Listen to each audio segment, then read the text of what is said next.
Mən heç 85 ilin nə vaxt başa gəldiyini bilmədim. Toyda, yasda mənim ürəyimi ağrıdır. Bir insanın doyumu üçün nə qədər ona yemək lazımdır. Kənddə gedib bir dənə öküz kəsirlər, yığıb onu bişirirlər. O toylar adama daha çox xoş gəlir, nəinki bu şəkildə. Şadlıqsa. Ananın məsuliyyəti atanın məsuliyyətindən artıqdır. Qadın gərək özü elə eləsin ki, ona aşağı şəkildə baxmasınlar. Kişilər biraz uşağa xörək pişirmir ki evdə. 2 saat onlar daha artıq işləsinlər. Bir adamsa 50 kvadrat metr otaq sənə bəsdir. 50 olmasın olsun 200 kvadrat metr. Day baxırsan hektarlarla villa, cəmaatın hesabına. Yazığım gəlir belə adamlara. Sadəcə yazığım gəlir. Bütün qonşularıma pul payladım. Çox böyük olmadı, 20 manatdan, 10 manatdan. Deyirlər, bu nədir? Hamısı bizə yığıldı, hamısı gəldi bizi qucaqladı, təbrik elədi. Çox böyük qürur duyduq ki, Şuşa azaddır, Şuşa bizimdir. Yaxın zamanda 85 illik yubileyinizi qeyd etdiniz. 85 yaşdan bağlı təəssüratlarınız necədir? Mən heç 85 ilin nə vaxt başa gəldiyini bilmədim. Ya çox məşğul oldum, ya çox sayılı müxtəlif işlərim oldu. İnanmadım, bir də görürəm ki, təqvimdə 85 il alındı. Dönüb baxanda fikirləşdim ki, bu illərdə bir şey yadımda qalıb ki, hər bir işdə olmuşamsa məsuliyyətim olub. Çərçivəm olub, özüm üçün. Aləm üçün, ətrafım üçün yox. Ancaq özüm üçün ciddi çərçivəm olub. O çərçivə də mənə bəlkə də düzgün yolu göstərib. Maşdağa kimi ənənələri güclü olan bir kənddə, mühitdə böyümüş bir qız olaraq elmə, siyasətə gəlməyiniz necə oldu? Çünki bildiyim qədərilə həmin dövrdə qız uşaqlarını təhsildən yayındırırdılar bir çox valideynlər. Mənə qədər universiteti qutaran xanımlar var idi. Bakı Dövlət Universitetinə məktəbləri qutarmışdılar, Maşdağa məktəblərini daxil olmuşdular. Bizim ailədə isə elmə həmişə böyük hörmət olub. Biz də yaxşı oxumuşuq. 187 sayılı məktəbdə sırağa gün 90-50 idi məktəbimizin. İlk məktəblərdəndir. Belə adında 5 mərtəbə məktəb deyirdilər. O məktəbin balalarım da orada oxuyub, özüm də orada oxumuşam. Ailədə də mənim atam da hər 3 əlifbanı bilirdi. Latın, əski əlifba, kiril. Anam da o şəkildə yazırdılar, oxuyurdular. Biz də gözümüzü açmışıq, elə 7 uşaq olmuşuq. Hamımızı da belə şövqümüz olub, həvəsimiz olub ki, oxuyaq, yaxşı oxuyaq. 90-cı illərdə bizdə azadlıq olanda dedilər ki, Məşəd yolu açılır. İmam Rıza əleyhissalam Məşəddə olur da, Xorasan əyalətində yatır. Getdik, ziyarət elədik. Mən özüm dedim ki, ay Allah, gəldim, anam da gəlmək istəyərdi, atam da, hamı gəlmək istəyərdi. Dünyalarını dəyişdilər.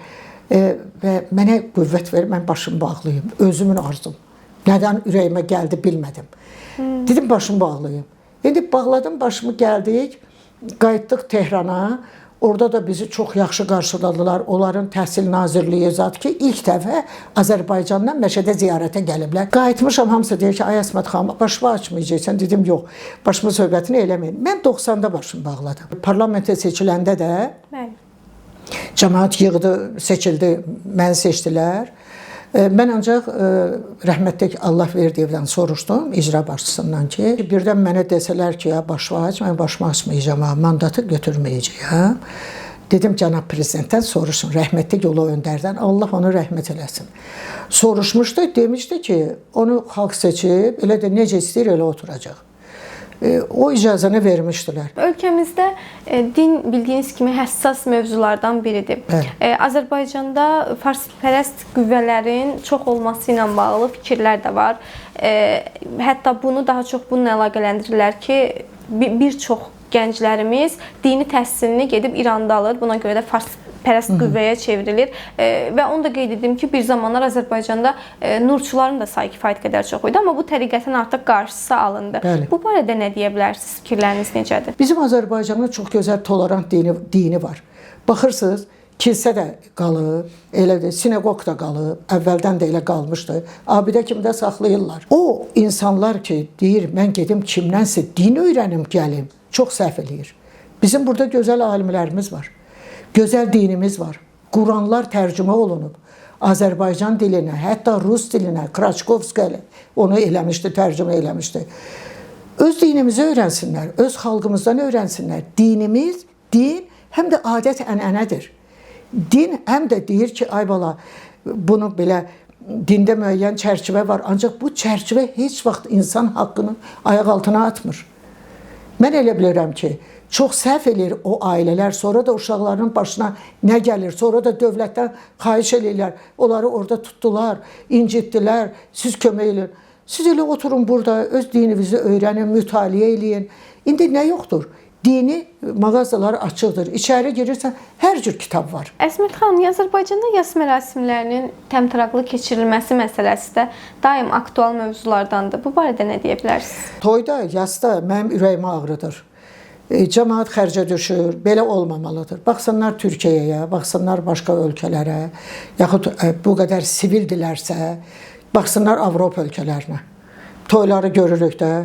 Heç bu qədər adam da çağırmırlar. 15 o tərəfdən, 15 bu tərəfdən. Nə də adama deyə bilmərəm. Bəlkə birinin bir ordu qohumu var, 1000 nəfər qohumu var. Bir insanın doyumu üçün nə qədər ona yemək lazımdır?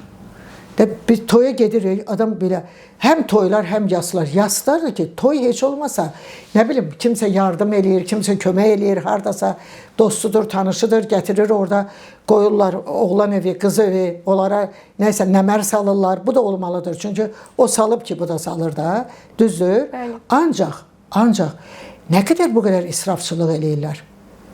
Bu düz deyil. Yarışa giriblər. Bu yarış olmamalıdır. Orada tutalım, bir neçə atda, lap demirəm üstü kasıb olsun, bir 5 atda yemək qoysalar, cürbəcür, təbii içkilərdən qoysalar, nə gözəl olar, meyvə olsun, şeylərdən acillər deyirlər, qozləpəsi, kişmiş, o birisi, bu birisi, ki, baha-bahır şeylər alırlar, götürüb qoyurlar, nə bilim, bu şəkildə mən etiraz edirəm. Böyük, biz ziyalılar gərək etiraz edəyək, düz deyil. Haramçılıqdır. Kənddə gedib bir dənə öküz kəsirlər, yığıb onu pişirirlər. O toylar adama daha çox xoş gəlir, nəinki bu şəkildə. Şadlıqsa. Məmurların öz vəzifələrindən sui-istifadə etməsi, korrupsiya əməlləri törətməsi ilə bağlı DTX-nın əməliyyatlarını, həbs olunan şəxsləri müşahidə eləyirik. Sizcə bizdə vəzifəlilər öz vəzifəsindən niyə sui-istifadə hallarına yol verirlər? Həyatım boyu çox kiçik, böyük vəzifələrdə olmamışam, ancaq kiçik vəzifələrdə olmuşam. 10 il, nə bilim, nə 10 il, nə universitet daxilində. Ancaq mən yazığım gəlir belə adamlara. Sadəcə yazığım gəlir. Onların dindən xəbəri yoxdur. Mövlana'nın bir gözəl sözü var, farsçasını demirəm. Mövlana türk olaraq o da farsça yazıb. Deyir Mövlana ki, ac gözünün kuzəsini torpaq doldursun. Kuzə budur. Gözün və dərəsi, çuxuru. İnsan öləndən sonra hər halda üstünə qoyan o daş, torpaq o da gedəcək, ac gözünün kuzəsini torpaq dolduracaq. Onlar bilməlidirlər ki, bilməlidirlər Mövlana demişkən, Nizami demişkən, ulularımız demişkən, şeyxlər demişkən, nəyi qazandı bu dünyada qalacaq və biabır olacaq. Ona deməyiblər ki, sən bu qədər villa, bir adamsan, 50 kvadrat metr otaq sənə bəsdir. 50 olmasın olsun 200 kvadrat metr. Day baxırsan hektarlarla villa, cəmaətin hesabına. Sosial Təminat Nazirliyində işləyən də gördük ki, o belə bu şəkildə. Ayrısı da, vallahi adam xəcalət çəkir. Mən şəxsən tər tökürəm və yazığım gəlir belə insanlara. Milli Məclisin 1 və 2-ci çağırış deputatı olmusunuz. Maraqlıdır, o dövrdə sizə daxil olan şikayətlər daha çox nə ilə bağlı olurdu vətəndaşlar tərəfindən? Ən çox qazdan şikayət eləyirdilər insanlar. Yəni Maşdağa cəmaatı, Nardaran cəmaatı, başqaları gələndə deyirlər ki, qaz yoxdur. Demək, bu qaz məsələsini mən araşdırdım, gördüm ki, müharibədən qabaq istəyiblər çəksinlər, sonra qalıb 48-də başa çatdırıblar. Ancaq cəmisi 6 düymə turba ilə. Onun da içi qurut dolub, indi gəlib 2000 illərə çıxmışdı, 2000-ci illərə, 95-ci illərə, 1995-də. Belə araşdırdım, gəldim, parlamentdə bu məsələni qaldırdım. Onda parlamentdə elə Bizim prezident aparatının işçiləri də parlamentdə idi. Başqa görürdünüz də orada baxanda keçmiş zamanda görəcəksiniz ki, vəzifə daşıyaraq sonra dedilər ki, vəzifəlilər olmaz, ancaq müəllimlər ola bilər. Pedaqoji sahədə olanlar Milli Məclisdə ola bilərlər. Vəzifə adamları parlamentdə ola bilməz, seçilə bilməz.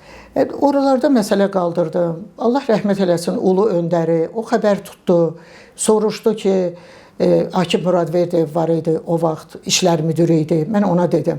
Deyib ki, soruşun Əsmət xanım müəllimədən. Onlar qazın pulunu ödəyirlər. Dedim, mən də soruşdum adamlardan, kənd səvətindən başlar, ödəyirlər. Ödəyirlər. Sonra onu Suraxanı tərəfdən qazı çəkdirdik biz. Elə bil 24 millimetrlik. Biraz daha böyük Suraxandan qaz gəldi. Və qazı da o Heydər Əliyev parkımız var, mərkəzdədir. Orada onu məşəllə yandırdı, parlamentdən adamlar gəldilər, açılış oldu. Bəs sizcə ötən bu 30 ildə həmin problemlər problem olaraq qalır, yoxsa həll olunub artıq? Çoxsu həll olunub. Bilirsiniz necədir? Əslində bu deputatın işi deyildi. Ancaq cəmaət o vaxt bilirdi, fikirləşirdi ki, yəni məni öndə bilirdilər də, deyirdilər ki, səs vermişik, həll eləsin. Misal üçün orada məktəb var idi. Məktəbi vaxtı ikən müharibə vaxtı hospitala çevirmişdilər, xəstəxanaya. Onun üstü damırdı. Mən məsələni qaldırdım neft şirkətindən.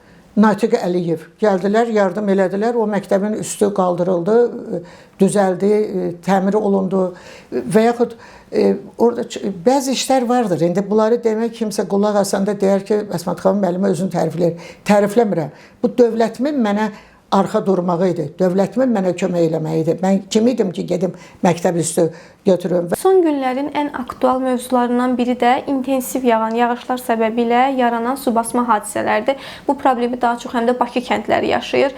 Sizin fikrinizcə kanalizasiya və suyun axıdılması problemi niyə illərdir problem olaraq qalır? Mən deputat olanda orada 2 dənə motor almışdıq. Qəbirstanlıqları su basırdı. Orada bizim Maşdağa kəndində 2 qəbirstanlıq var. Məhməd Bağır qəbirstanlığı, Pirşeyin qəbirstanlığı.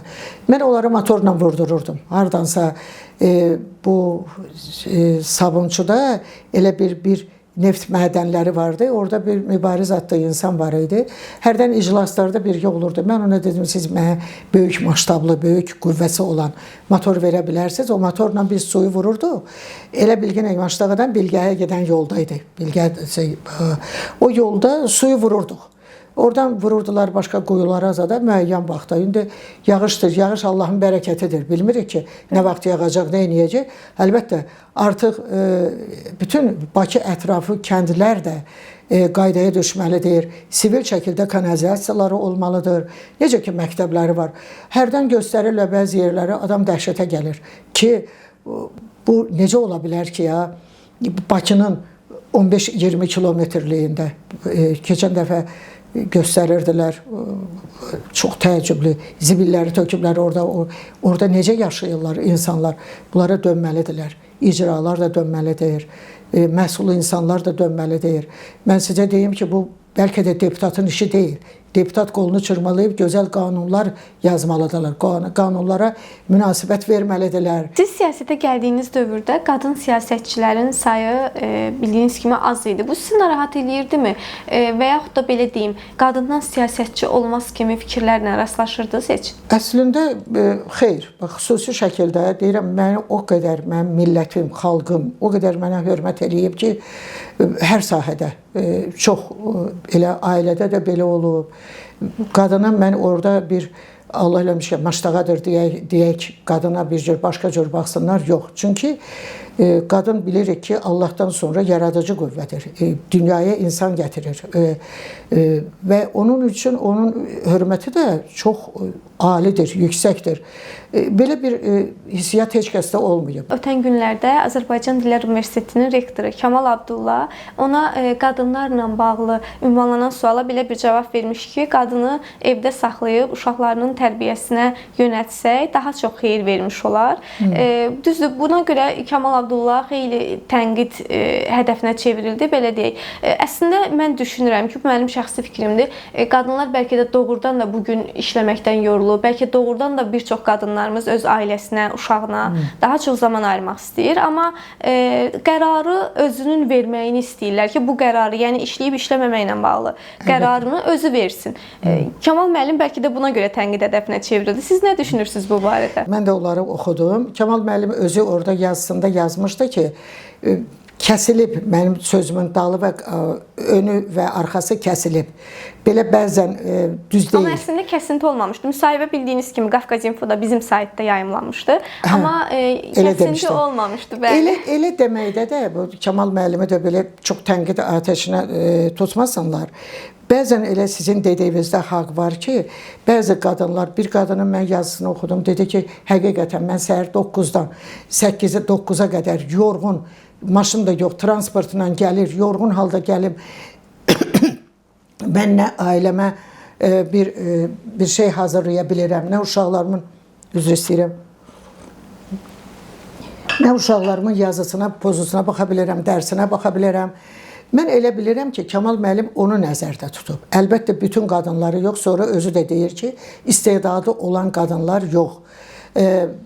Və burada bəlkə də Allah qoysa, yəqin dövlətin bütün işləri düzələndən sonra həqiqətən ki, inkişafa gedirik. Mən o dövrləri görmüşəm ki, parlamentdə 12 manat maaş alınıb. İndiki parlamentdə fərqi müqayisə eləyəndə 4 ay mən universitetdə heç maaş almamışam, işləmişəm. Ancaq universitetimdir. Mənə təklif eləyirdilər ki, gəlin, yaxın ölkələrin birində siz orada rus dili dərsi aparın. Fars dilini bilirsiniz, gəlin məktəblərə. Dedim, mən heç vaxt ölkəmdən çıxa bilmərəm. Pul dalayıcında pul aşığı insan da deyiləm. Mən gedə bilmərəm. Mən maaş almadan universitetdə işləmişəm. Rəhmətlik uşaqların atası Hacı Yağub mənə deyirdi ki, evdə bilməsinlər, sən maaşsız işləyirsən. Dedim, biləndə nə olacaq? Deyəcəyəm ki, universitetimdir, bizi yetişdirib, əziyyət çəkib bizim üçün. Onun çətin günündə mən gedib pulsuz da orada işləməliyəm. Bu dövrləri də biz görmüşük. Ancaq mən onu demək istəyirəm ki, həqiqətən, mən özüm də çox çətinlik çəkmişəm. 4 uşağımı aşağıda qoymuşam. Ancaq Allah rəhmət eləsin. Nə yaxşı ki, qaynanam var idi. Və bu uşaqları kamança dərsi, musiqi, sonra nə bilim, rəssamlıq, xəttatlıq, hər yerə qoyurdum ki, vaxtları olmasın, başqa uşaqlara qoşulmaq, nə bilim, gedib küçədə dayanmaq, nə eləmək eləməsinlər. Yəni, bu qadınların müəyyən qədər saatı azalsa, müəyyən qədər bir rahatlıq verilsə onlara, yaxşı olar əlbəttə. Uşağı ana böyüdən kimi heç kəs böyüdə bilmir. O mənada yəqin ki, Kamal müəllim deyib. Mən onun əsərlərini oxumuşam. Şərqdə qadına ilk səs vermə hüququnu məhz Azərbaycan verib. Amma çox təəssüflər olsun ki, bugün qərb qadını ilə müqayisədə şərq qadınına münasibət çox aşağıdır. Bunun səbəbi nədir? Qadın gərək özü elə eləsin ki, ona aşağı şəkildə baxmasınlar. Bilirsiniz necədir qızım? Mən dedim ki, ya 85 ilin çərçivəsi, məsuliyyəti, hər kəsənin çiyninin məsuliyyəti var. Ananın məsuliyyəti atanın məsuliyyətindən artıqdır. Həqiqətən artıqdır. Çünki məlumdur elə bioloji xüsusiyyətlərinə görə də uşaq daha çox anaya bağlıdır. Hər kəsə öz məsuliyyəti, orada ata da öz məsuliyyətini başa düşməlidir, ana da başa düşməlidir. Rəhbər olan insan da başa düşməlidir. Yəni onun yaxınlığında və yaxud da onun işçiləri, o məsul işləri yerinə yetirən o qadınlar varsa, onlara da münasibət başqa cür olmalıdır, gözəl olmalıdır. Fikirləşməlidir ki, bəlkə bunu yarım saat qabaq buraxaq, ya 2 saat. 2 saat qadınlar üçün əgər güzəşt olsa nə qədər olar, nə gözəl olar. Öyle. Nə gözəl olar. Kişilər biraz uşağa xörək pişirmir ki evdə. 2 saat onlar daha artıq işləsinlər. Yəni daha artıq yox, 8 saatdan artıq işləməsinlər. Yəni qadın 6 saat işləsin məsələ üçün. Qadın kişidən daha mən elə fikirləşirəm bu şəkildə. Qadın-kişi münasibətləri daim aktual mövzulardandır, müzakirə olunan mövzulardandır. Görəsən niyə güclü qadınlar bir çox kişiləri narahat eləyir? Yəni qadının güclü olması sizcə kişilərdə niyə narahatlıq yaradır? Yaradırmı? Mən bilmirəm. Mən misal üçün ətrafımda demirəm ki, güclü qadın olmuşam, müəyyən mənada, ancaq heç bir elə münasibəti nə atam evində görmüşəm, misal üçün mən nə də ki, köçdüyüm evdə görmüşəm. Bəlkə sizin dövrün kişiləri ilə bugünkü dövrün kişiləri bir-birindən çox fərqlidir? Vallahi onlar da gərək eləməsinlər, belə iş eləməsinlər. Çünki valideyn özləri bilirlər ki, ananın rolu nə qədərdir ailədə. Deyir ki, bir də atalar sözü var. Qadın deyir, qadın olsa ev arvad deyir orada. Əgər ev abad olar, qadın deyir evə baxmasa ev bərbad olar. Kişi bayırdan qazanır, götürür, ailədə də hər işi sahmanlayan qadındır. O kişi də gərək o qadına baxsın, həyat vaxtını bölsün, uşaqlarını heç olmasa gəzməyə çıxarsın, müəyyən bir işlərlə onlarla birlikdə getsinlər, istirahət günü, belə-belə işlər. Biz misal üçün Maştağada yaşayırdıq. İlin elə günləri var idi ki, mənim balalarımın günü idi. O günü biz mayın 1-i biz Bakıda olmalıydı. Səhər açıldı, axşam heyecan. Hər təzə harda bir sərgi var, harda bir muzey açılıb, o uşaqları göstərirdi. Sonra Vətən müharibəsi iştirakçılarına şəkillər çəkdirirdilər. Qələbə bayramı onların günü idi. Hətta şəkillərimiz var. Hər il o şəkilləri çəkdirirdik. Bilinirdi ki, ailədə bu 4 uşaq necə böyüyür.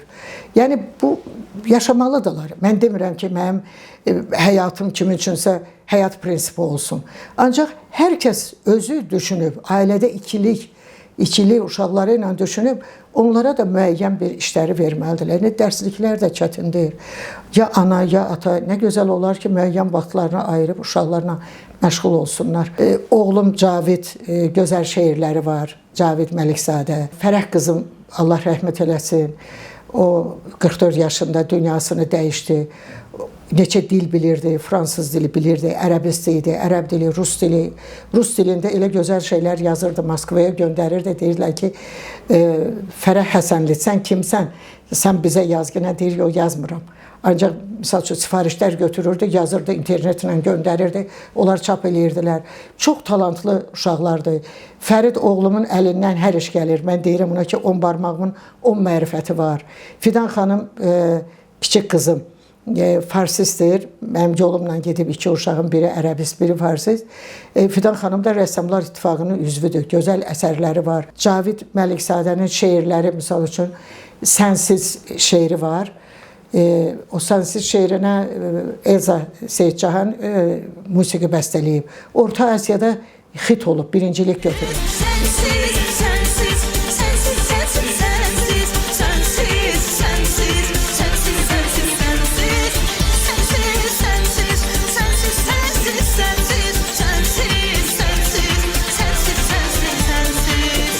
İlhamə xanım, xanım İsmail qızı musiqi bəstələyib. Mən səni görməyəndə onu oxuyub. Keçən il bizi də dəvət elədilər xanım İsmail qızının yaradıcılıq evinə. Təbii ki, Cavid gedə bilmədi. Ancaq balaları, 2 qızı və yoldaşı, mən, Fidan xanım, oğlum getdi. Orada onun Fərqanə xanım oxudu. Həmin o Mən səni görməyəndə mahnısını. Alim Qasımovun qızı. Bəli, Alim Qasımovun qızı. Ancaq ki, o da bir başqa cür muğamət üzrə oxuyurdu. Ancaq İlhamə xanım da möhürünü vurmuşdu. Rəngim solur, saralır, qəlbimi quvar alır, bu dünyada daralır, mən səni görməyəndə. Rəngim solur, saralır, qəlbimi quvar alır, bu dünyada daralır, mən səni görməyəndə. Onun gözəl rəssamlıq işləri var. Mən Allah qoysa borcluyam ona, bir gözəl kitab yazacağam, şeirlərini. Bir də rəssamlıq işlərini. Cavidə mən borcluyam. Onun da bir hadisəsi oldu. Beynəlxalqda oxuyanda belə alındı. Danışmaq istəyirsiniz o barədə? Bəziləri bilir, bəziləri bilmir. Nəysə, hərbi dərsdə o yıxıldı. O vaxtlar bizdə hərbi dərs var idi. Uşaqlar beynəlxalqda, şərqşünaslıqda hərbi dərs keçirdilər. Hətta zvani verirdilər onlara. Beynəlxalq hüququn 3-cü kursunda oxuyurdu. O qorkalar var, hündür belə qoyurdular. Hərbi dərslərdə onlar atılırdılar. Belə atılanda boyu da çox hündür idi. Ayağı nəyəsə ilişib, dəymişdi arxası üstə. Müəllimin də xəbəri olmayıb. Neçə dəqiqə huşunu itirib. Demək ki, orada onurğada 13-14-ün arasında orada fəqərə sümüklərimiz var. 13-14 arasında əzilmişdi. Bizdə də o vaxt MRT yox, bir şey yox. 4 gün mən burada qaldım neyroxirurgiyada. Və apardıqda universitet olduğu üçün heç danışmadım, heç bir şey eləmədim ki, harda olub, müəllim diqqət eləməyib, gərək müəllim diqqət eləyəydi, baxaydı, tezlə aparaydılar. Sonra məni Moskvaya göndərdilər, getdim orada Burdenko Universitetində, ancaq 22-ci gündə əməliyyat elədilər. Bu əməliyyat da gec oldu, 8 günün, 9 günün içində eləsəydilər, o ayağa qalxacaqdı. Əməliyyatda da biraz soyuqqanlılıq oldu. Gərək kürəkdən, orada çox nazik damarlar var, incə neyroxirurgiya da çox belə həssas yerlər var. Nəysə, o uşaq qaldı əlil arabasında, ancaq nişanlı idi. Allah nişanlısını ömrünü uzun eləsin, var eləsin. O dedi ki, 2 gözü qalsa da mənə bəsləyir. Mən onların toyunu eləyəndə, Cavid misal üçün, əlil arabasında o qız da hündür, qəşəng qız yanında. Bütün universitet, bütün insanlar gəlmişdilər. Çağırmadığım insanlar parlamentdən hamısı gəlmişdi. Zəlimxan Yağubdan tutmuş, Fəttah müəllimdən tutmuş, kimlər özləri deyirdilər. Hamısı mənim dostlarım deyirdilər ki, universitet kollegalarım, onun bəylik stolunun qarşısında biz ayaq-yalın oynayacaq, oynadılar da. Çox belə həssas bir şey oldu. Allah sonra onlara 10 ildən sonra 2 bala verdi. Mən adımı qoymuşam və bir də qudamın adını qoymuşam. Əsmət xanım, Zümrüd xanım. Cavid yaradıcılığı ilə məşğul olur, şeirləri ilə məşğul olur, rəssamlıqla məşğul olur, balalarının təhsili ilə məşğul olur. Sağ olsun, var olsun. İndi o kitabı da Allah qoysa tamamlasın. O kitabı mən ona hədiyyə eləyəcəyim, dünyamı dəyişməmiş. Kitablarınız daha çox hansı istiqamətdə yazmısınız, nə ilə bağlıdır? Bu mənim ən çox sevdiyim kitabdır. Bax, bu kitab. Nizami Gəncəvi yaradıcılığı üzrə filoloji tədqiqlər. Bu kitab 400 neçə səhifədir, ancaq mən bunu indi işləmişəm, 600 səhifəyə çatdırmışam, bir çox başqa əlavələr də eləmişəm. Kitabın yarısı dilçilikdəndir, yarısı Nizaminin ədəbiyyatına aid. Burada çox gözəl, hamı bu kitabı inanırsınız, çox böyük tirajında buraxmışdım. Kitab o qədər ona buna payladım. Əlimdə 2 dəyə qalıb. Baxın, tələbəmə yazmışam, bu kitab yoxdur. Tələbəmə yazmışam, bu da xaricə gedib magistraturaya. Burada misal üçün dilçilikdən vermişdim Nizami yaradıcılığında xıvı diqrafı. Bunu heç kəs işləməyib. Buradan mən deyirəm ki, işləyən olmayıb. İlk dəfə bu əsərdə işlənib. Ondan qabaq da bir konferans materialında işləmişdim. Əvvəlki dövrlə müqayisədə indiki gənclərin tərbiyəsində hansı fərqlər var sizcə? Ümumiyyətlə siz bizdə, nəsl olaraq, bizim nəsildə, gənclərdə nəyi bəyənmirsiniz? Hər gəncliyin, hər birinin özünün dövrü vardır. Siz gəncliyin o qədər texnikaya, müasir dövrə, bu informasiya kanallarına, xüsusiyyətə, kanallara açıq olmağınız, bunları bilməyiniz sizin üstünlüyünüzdür. Kitab oxuya bilməməyiniz mənfiliyinizdir. Çünki biz hər şeyi kitablardan öyrənmişik. Bilmirəm, heç kitab alan varmı, yoxmu? Hamısı rahat. Qəzet alan da yoxdur. Qəzetdə az oxuyurlar. Qəzeti də telefondan oxuyurlar. Kaş qəzet oxuyanlar olsun, kitab oxuyanlar olsun. Gəncliyin mənfi cəhəti budur. Bugün 50 yaşdan sonra qadınlarımız özlərini qoca hesab edirlər, yaşlı hesab edirlər. Maraqlıdır, 85 illik ömür yaşamış bir xanım kimi həmin xanımlara nə deyə bilərsiniz həmcinslərinizə? Biz 50 yaşında uşaq olanda açığını deyim ki, qızım, 50 yaşında mən deyirdim, baba 50 yaşı var filan kəsin. Özümün 50 yaşım olanda heç bilmədim nə vaxt oldu. Çünki biraz işlərim çox idi. Ailə ilə, uşaqla, biraz qabaqda olanda qohumlar da var. Hərəsinin problemi yoxdur, başqa işlər. Mən bu deyirəm də 85 ilin haçan gəldiyini hiss eləmədim.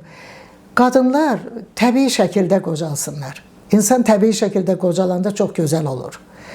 Tövsiyəm olardır. Hər halda özləri biləcəklər. Elə mən o sualı verəcəkdim sizə ki, sizin dövrün xanımları təbiiliyə üstünlük verirdilər, amma bugün xanımlar yaşlanmaqdan qorxduğu üçün botoksa, dolğulara daha çox üstünlük verirlər. Bunlar müvəqqəti şeylərdir. İndi özləri bilsin. Heç kəsin mən haqqına girə bilmərəm.